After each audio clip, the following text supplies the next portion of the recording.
Сашо Мијалков кривично да одговараат, бараат од движењето протестира.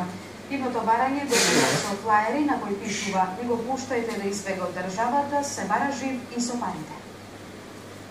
Поддевници по екс-директорот на УБК Сашо Мијалков и поранешниот министер за транспорт Милејана Киевски.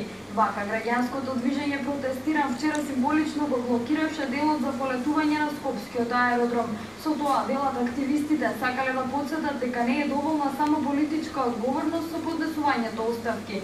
Стравуваат дека на поранешните функционери се уште им останува можноста да ја напуштат државата и да избегнат кривична одговорност ако се докаже дека работеле незаконски.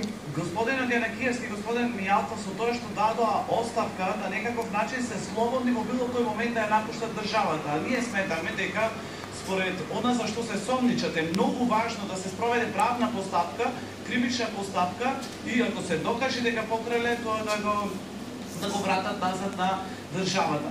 Од протестиран велат дека ќе продолжат со активности се до оставка на целата влада, но за нив, како што велат, не е доволно решението за предвремени избори. Бараат формирање независни тела кои ќе спречат слична криза во иднина. Зборуваме за креирање на специјален суд кој ќе се справува со криминалиите кои се случија во рамки на оваа политичка криза, бидејќи очигледно обвинителството и судството се заложници на врхушката на власт.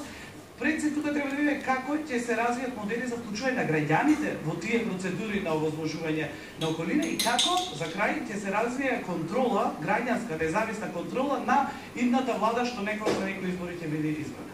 Од движењето најавуваат нови протести, а велат ќе продолжат изоставањето пломби, откако пред 2 дена почнаа со герила акција пломбирање на институциите кои сметаат дека не работат за граѓаните, туку како што велат само во интерес на мала група властовци. To je žensko.